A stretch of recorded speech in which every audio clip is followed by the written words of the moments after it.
Otro de los días de estos éxtasis, que se llaman, como digo, revelaciones e inteligencia, tercera noche tiene, bueno, noche por decir de alguna manera, tiene esta mujer un éxtasis que dura, claro, son cosas que nos sobrecogen tremendamente, de las 6 de la tarde hasta las 2 de la mañana, 8 horas, mucho tiempo. Y tiene éxtasis, algunos los han querido contar, y no sé si lo he leído este dato, no me acuerdo, porque tantas cosas estoy leyendo estos días que ya se mezclan, pero creo que he leído este dato en la carta que con motivo del año jubilar de su muerte, y ahora en pocos años, a los 9 años, como vivió 41, a los 9 años estamos celebrando el año jubilar de su nacimiento. Y los dos están pasando sin pena ni gloria porque no tienen mucha repercusión en la Iglesia. Ni sé siquiera muchas si dentro de la orden, pero el año jubilar de la muerte escribió el general de entonces una carta preciosa, que me la ha dejado la Madre Priora. Hay otra carta bellísima sobre Santa María Magdalena de Pazzi que les recomiendo estos días que busquen y lean, que es la que le escribió nuestro inolvidable Benedicto XVI al arzobispo de Florencia en esa ocasión, en el año 7, que fue los 450 años de su muerte, y ahora solo de su nacimiento. Entonces, en esa carta, me parece que es el general de la orden de entonces, que no sé cuál es, no me viene el nombre, dice que algunos se han preocupado de contar los éxtasis y sale la cifra, me parece recordar, de 449 éxtasis. Cuando la leí anoche me chocó en el sentido de corta, de pocos éxtasis. ¿Por qué tuvo éxtasis en todos los momentos? Pero además seguía haciendo el trabajo que tuviera que hacer, metida en Dios totalmente.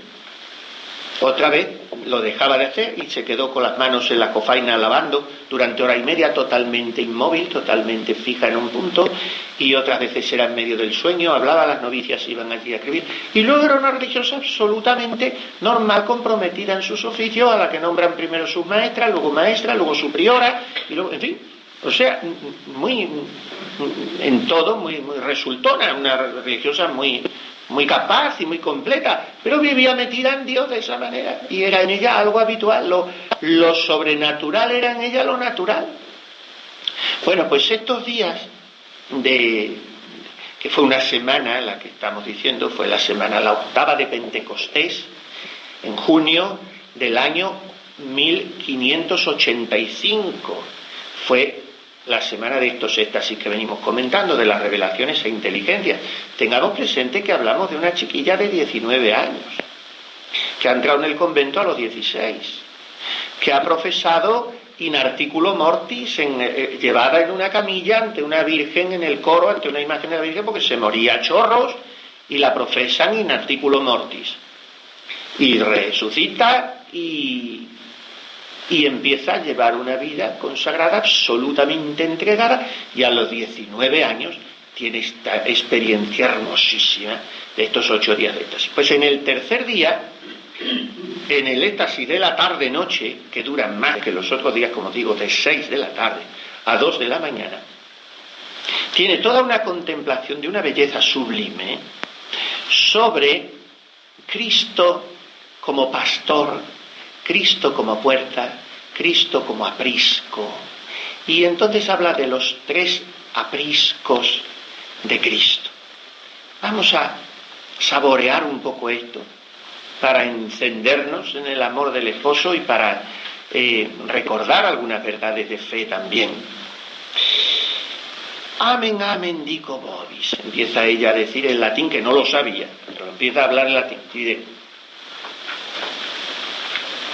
En verdad os digo que quien no entra por la puerta en el aprisco, sino que entra por la ventana, no es un verdadero pastor. Este es el arranque de su éxtasis. Juan 10:2. Para arrancar nosotros, voy a leer un poquitín solamente del comentario que hace a esto San Agustín, en su tratado al Evangelio de San Juan, número 46. Tengamos en cuenta que es uno de los grandes santos de la devoción de María Magdalena, tanto que un día se le presenta y le escribe en el corazón estas palabras: verbum caro factum est. San Agustín se las escribió. Muy querido, todo eso son visiones imaginarias, como digo, y ni vino San Agustín y el corazón se quedó escrito, pero ella lo experimentó así y fue realmente así.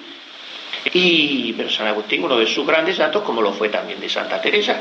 Santa Teresa se convirtió en buena medida, en cierta medida, hubo muchos factores, pero uno fue las confesiones de San Agustín. Yo ahora he tenido en las manos el librito que está en la Encarnación de Ávila y tal, lloró ella sobre ese librito, y cuando dice San Agustín, ¿hasta cuándo?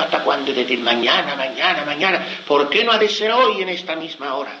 Ya tenía 30 años y seguía haciéndote esperar. Ay, Dios mío, ¿qué decimos los que tenemos 40 y 50 y 60? Lo peor es entrar en los TAC. Mientras están los 15, los 20, bueno, pero luego 30, 40, 50, ya hasta los 90, ya no se sabe de los TAC. Bueno, pues San Agustín tenía 30 años y seguía dando largas al Señor.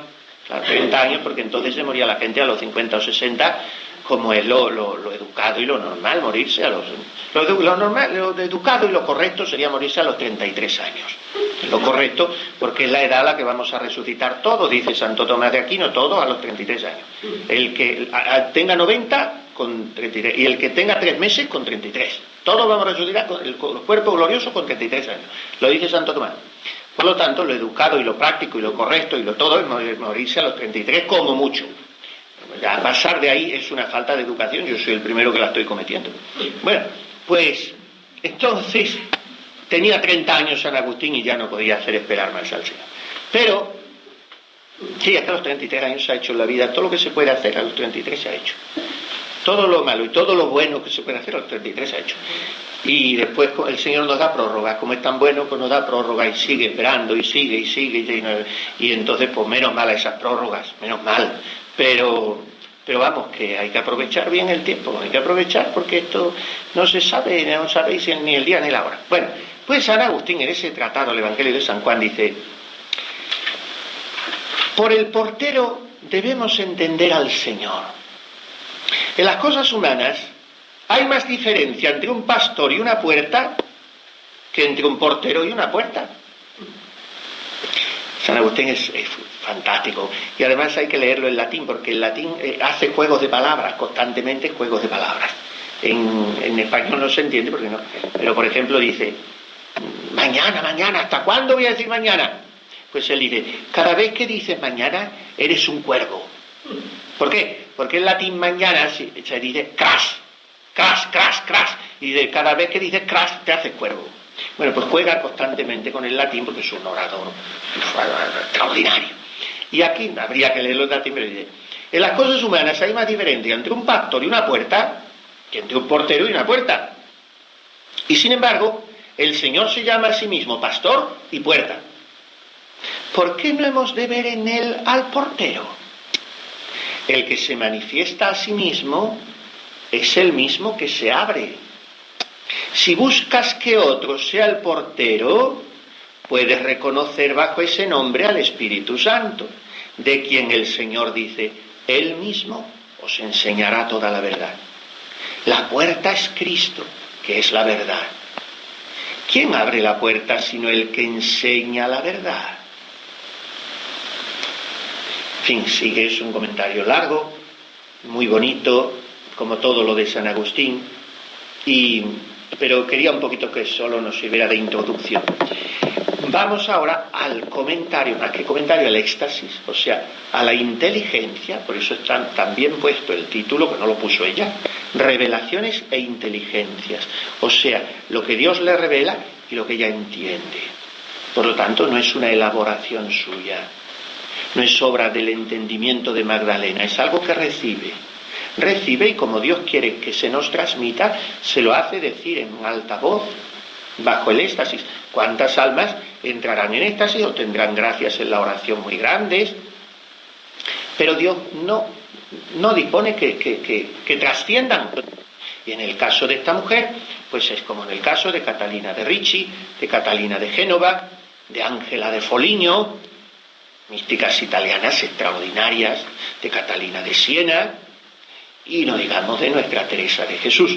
O sea, Dios ha dispuesto que sean gracias gratis date, que significa gratis dadas, que no son solo para ellas, que en absoluto, dicen los teólogos espirituales, podrían ser recibidas en estado de pecado mortal incluso, porque no son gracias para ellas mismas, sino sobre todo para las demás. Y esto, por eso me parece muy legítimo tener unos ejercicios apoyados en esta doctrina. Primero porque es Sagrada Escritura pura, y virtudes y teología tradicional y segura y provechosísima. Pero segundo porque Dios no se lo dio solo para ella. La prueba está que al cabo de 450 años seguimos sacando del arca lo antiguo y lo nuevo. Y algunas cosas estamos empezando a descubrirlas. Los santos, es una maravilla. Los santos es un regalazo de Dios. Que acercarse a los santos es bañarse en agua de rosas porque son palabras que Dios nos transmite. Nada llega a la Sagrada Escritura naturalmente, y esto son relaciones privadas y no hay obligación de creerlo, todo eso ya lo sabemos, pero como está tan en consonancia con la Sagrada Escritura y la Iglesia ha canonizado a estas personas, de alguna manera ha canonizado también su doctrina. Bueno, pues ella habla así en su éxtasis: tú eres la puerta, oh Verbo, a través de la cual entramos en el Padre. Y dice, a través de tu humanidad entramos al Padre. Y esta humanidad es también el pastor que entra por la puerta y no por las ventanas. ¿Y a dónde entra ese pastor que es al mismo tiempo puerta y portero y pastor? ¿A dónde entra? Entra al redil, al aprisco, a ese cercado donde se encierran las ovejas, donde las reúne. Y entonces pregunta Magdalena, ¿pero a qué aprisco entras tú? Y concluye que son 3 los apriscos a donde entra el buen pastor. Son 3, y son estos 3: el seno del Padre, la Iglesia y el alma. Estos son los 3 apriscos de Cristo. En estos 3 apriscos reúne a sus ovejas, o sea, nos reúne a nosotros, en el seno del Padre, en la Iglesia y en el alma. Y dice, pero si tú estás siempre en el seno del Padre, ¿cómo es que ahora vuelves a entrar? Y si vuelves a entrar, ¿cuál es la puerta que allí te conduce? Entras porque, y dice, es magnífica, porque para decirlo con palabras nuestras, no llevas cuenta de cuáles son tus cualidades, unido como estás con el Padre y con el Espíritu Santo en la misma sustancia y divinidad. O sea, viene a decir, entras otra vez porque te has olvidado de que eres Dios, porque te has desposeído, te has anonadado. Y como te has confundido con nuestra naturaleza, te has despojado de tu rango, es lo que viene a decir, por decirlo con palabras nuestras, con esa expresión salva que pueda patinar en algo dogmático. Y como te has desentendido de tu condición divina, puedes volver a entrar en el seno del Padre. Decimos, cuando Cristo en su ascensión subió al Padre, volvió al cielo, había descendido del cielo en su encarnación, todo eso no está bien dicho. Él no descendió nunca del cielo ni abandonó el seno del Padre. Pero, ante nuestra percepción, Él se desposeyó absolutamente de su divinidad. Nunca se desposeyó porque era Dios. Pero decimos, bajó del cielo, volvió al cielo. ¿Por qué? Porque durante ese tiempo se anonadó. Y por eso vuelve a entrar en el seno del Padre. Y sigue diciendo, tú dices, oh Verbo, que eres buen pastor y que no eres ladrón. Pero le contradice, ella le contradice, como Santa Teresa en muchas ocasiones, en sus exclamaciones, en sus secretos, contradice o se pone a reñir con el Padre Eterno. Santa Teresa en el comentario al Padre Nuestro en el Camino de Perfección, cuando dice, el pan nuestro de cada día dándole, y le dice al Padre Eterno, ¿por qué nos lo has dejado aquí? No sabíamos cómo te lo íbamos a tratar. ¿Qué disparate has hecho? O sea, se ponen a reñir estas santas con el susum corda, se ponen con la Santísima Trinidad, y esta Magdalenita le dice, pero vamos a ver, tú dices que no eres ladrón, y yo digo que no he visto en mi vida un ladrón más grande que tú. Porque en el habitáculo del seno de tu eterno Padre robas el ser divino que tienes en común con Él y lo regalas a la criatura, asumiendo su ser frágil y mortal. Miren, esto habría que ponerlo en relación con el cántico a los filipenses que vengo citando. Non rapinam arbitratus esse qualem Deo, que dice San Pablo en ese himno, que quiere decir, dice, Cristo, a pesar de su condición divina, no hizo alarde de su categoría de Dios. Está fatalmente traducido. Dice, no estimó como presa de rapiña hacerse igual a Dios. Es lo que dice San Pablo. No estimó como algo que él retiene, roba, agarra el hacerse igual a Dios. No.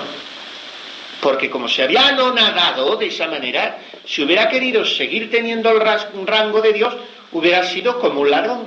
Bueno, pues aquí es lo que está diciendo Santa María Magdalena. Dice, tú dices que no eres ladrón, yo te digo que sí, porque has entrado en el seno del Padre, tú que te habías despojado, y has vuelto a robar la divinidad, pero no para ti, sino para dárnosla a nosotros. Son unas consideraciones de una altura increíble. O sea, Dios se ha hecho hombre para que nosotros seamos dioses. Cuando yo pongo en el cáliz, en la Santa Misa, la gotita de agua que se deja caer en el cáliz, hay una oración secreta, preciosa, que a mí me estremece cuando hago ese, y que se repite alguna vez en la liturgia de Navidad, de alguna manera. Dice, Deus qui humane substantiae unitate. Oh Dios, viene a decir, oh Dios, que has tomado nuestra condición humana, dígnate compartir con el hombre tu condición divina. No me sale porque yo la digo latín, pero es más expresiva, pero esa es la idea. Tú que has tomado nuestra condición humana, dígnate compartir, que dígnate hacernos partícipes de tu condición divina. Cuando vuelve a abrazar la humanidad en esa liturgia cósmica que es la ofrenda del sumo y eterno sacerdote, que asume en su cuerpo todo lo creado para elevarlo al Padre, y por eso el Padre un día y otro y un siglo y otro sigue teniendo misericordia y piedad y paciencia de nosotros, porque refleja su rostro en el cáliz. Cuando el sacerdote lo alza y el Padre dice, bueno, ya está, hagamos borrón y cuenta nueva otra vez, y así todos los días.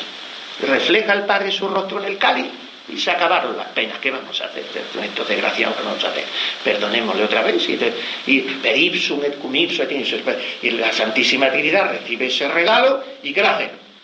¿Qué va a hacer? Si está dando el cuerpo, la sangre, el alma y la divinidad. Pues en eso, ¿qué es lo que está haciendo el Hijo, el Verbo? Robar la divinidad del Padre y dárnosla a nosotros. Del Padre y del Espíritu y del mismo, que es el Verbo. O sea, esto es entrar en un torbellino de dinamismo divino, que es lo que quiere hacernos ver. Vamos a hacernos ver lo que ella experimentó, ¿no? Magdalena. Dices que no eres ladrón, yo te digo que eres el ladrón número 1 del mundo, porque has robado la divinidad del Padre para dárnosla a nosotros. Ese por eso es el primer aprisco. Y además roba el poder del Padre. El Verbo roba el poder del Padre creándonos. Y dice una idea maravillosa. Porque das el libre arbitrio y la voluntad a la criatura, que puede hacer así lo que quiera, hasta el punto de que si el Padre quiere salvarla, pero ella no quiere, no puede ser salvada. Tremendo, el don de la libertad.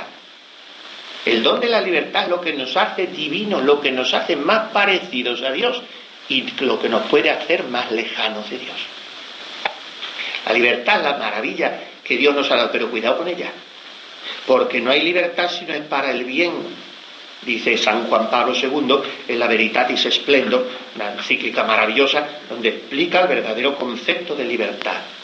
Entonces lo que nos hace semejantísimos a Dios es que somos libres, pero tanto que si Dios quiere salvarnos y nosotros no queremos, no nos salva. Como dice San Agustín, Dios que te hizo sin ti, no te salvará sin ti.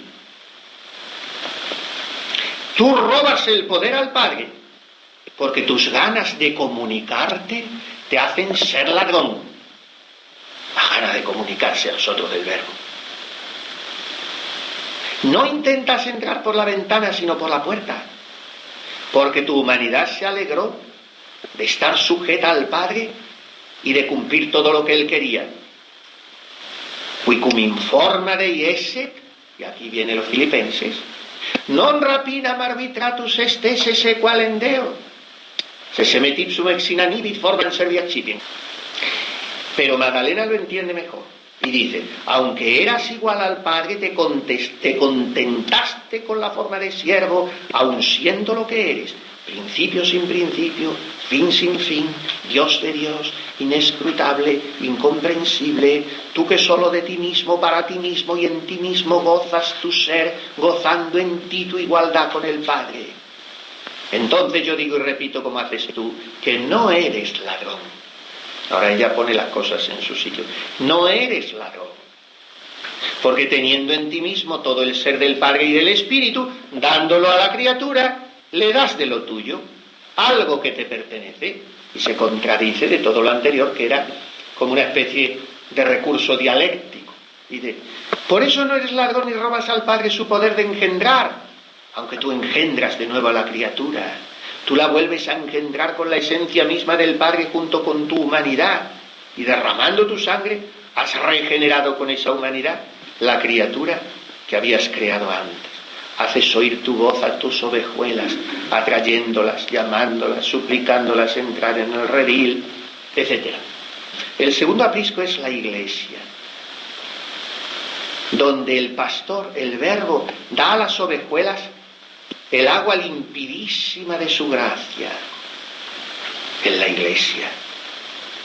Y como verdadero pastor de la Iglesia toma el bastón de su amor más profundo junto con el temor y llama con voz amena y suave a todas sus ovejuelas: convertíos a mí de todo corazón por la penitencia.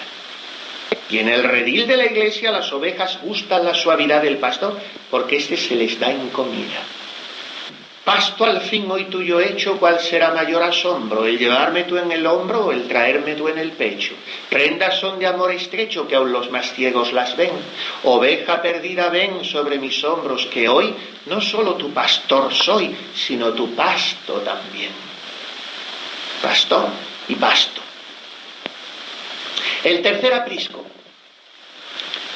es cada alma. El alma es el aprisco donde entra el Verbo. Dice Magdalena, con tal de que esté preparada. Entra en el alma con todo él mismo. Con todo él mismo. Desde el momento en que tiene en sí la unidad de la Santísima Trinidad. Cuando entra en el alma el pastor hecho pasto, entra el Padre y entra el Espíritu Santo. Hay un librito por ahí pequeño, no pequeño, pero una joyita, me parece que se llama Bernadotte, el autor, es un clásico ya, francés, y se titula ese librito De la Eucaristía a la Trinidad. Una joyita, porque cuando comulgamos recibimos toda la Santísima Trinidad. A veces no lo penetramos esto. Recibimos solo de Cristo, porque no la tiene nada más que Él, el cuerpo, el alma, el cuerpo, la sangre y el alma. Porque esto es de la humanidad sacratísima, el cuerpo, la sangre y el alma. Pero después recibimos la divinidad. Y la divinidad, por la circumincesión que se llama en teología, circumincesión, es que donde está una persona están las otras dos, no hay nada más que una divinidad, claro, naturalmente. Entonces recibimos al Hijo y al Padre y al Espíritu Santo en la Sagrada Comunión. La Sagrada Comunión es un momento del día de trinitrización, de ponerse incandescentes de Trinidad, la Sagrada Comunión. Por eso dice Santa Teresa, no perdáis tan buena sazón como es la hora después de haber comulgado. La audiencia con el Rey, la acción de gracias, Veo muchas comunidades buenas y congregaciones por ahí, conventos, que apenas dan gracias, rápido, fuera del coro. Y someten a las especies eucarísticas a un baño de café con leche cada mañana. que se van directos al refectorio. La acción de gracias es muy importante, porque, primero por respeto que hemos recibido, pero es que has recibido la Santísima Trinidad, y eso es lo que dice, cuando Cristo entra en el redil del alma, entras todo entero, con todo lo que tienes, con toda tu divinidad, y te haces comida del alma.